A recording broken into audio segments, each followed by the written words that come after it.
Hello everyone and welcome to my very first gameplay video of, well, not my very first gameplay, well actually my very first gameplay video of Five Nights at Freddy's fan games and on my computer too. Today we're going to be playing not any normal FNAF game. It's basically Five Nights at Freddy's but revamped with new Easter eggs, possibly new characters, and some new not some new mechanics, but well, if I can say that, and possibly some new characters. There's also more advanced things in here. The characters AIs are a lot harder when I played this. So if you guys sit back, relax, get your snacks, get your drinks, and sit with your friends and come along and watch this at night and get ready to see Five Nights at Freddy's Deluxe Edition.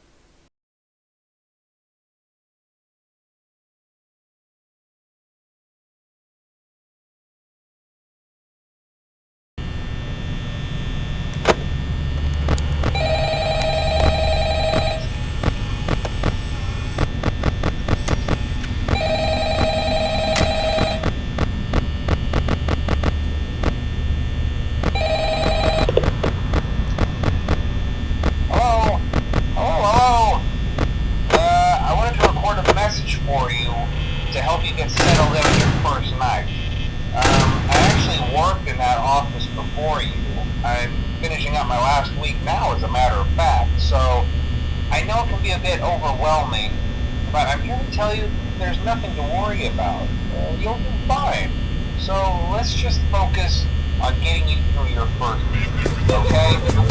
Let's see. First, there's an introductory greeting from the company that I'm supposed to read. It's kind of a legal thing, you know.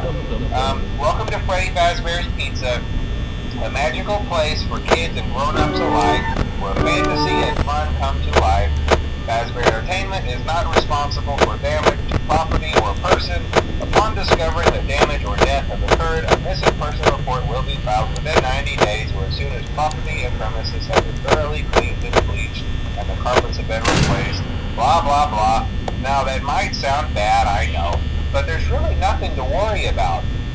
The animatronic characters here do get a bit quirky at night, but do I blame them? No.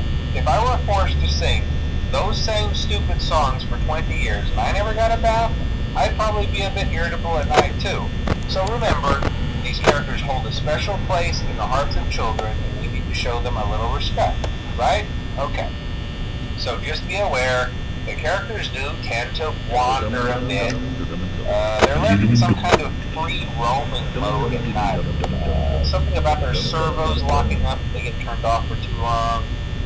They used to be allowed to walk around during the day too, but then there was the bite of 87.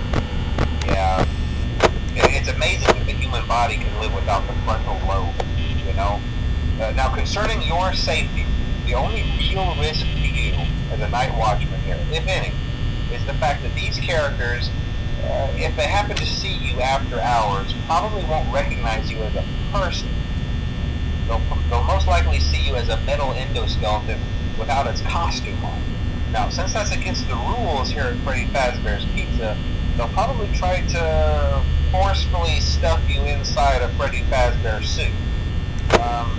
Now, that wouldn't be so bad if the suits themselves weren't filled with cross beams, wires, and animatronic devices, especially around the facial area.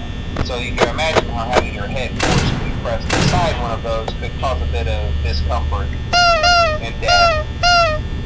The only parts of you that would likely see the light of day again would be your eyeballs and teeth that pop out the front of the mask.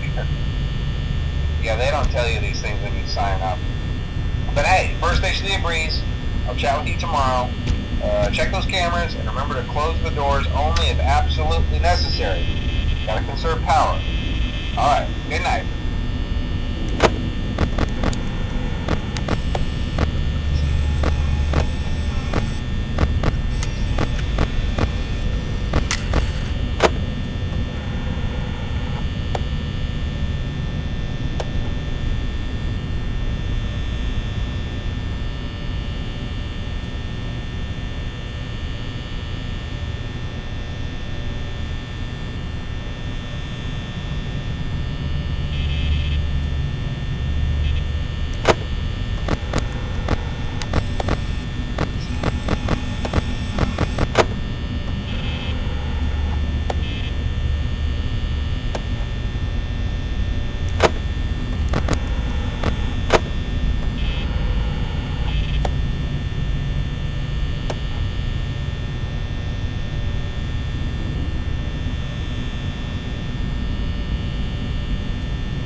might be a good idea to peek at those cameras while I talk, just to make sure everyone's in their proper place, you know. Interestingly enough, Freddie himself doesn't come off stage very often.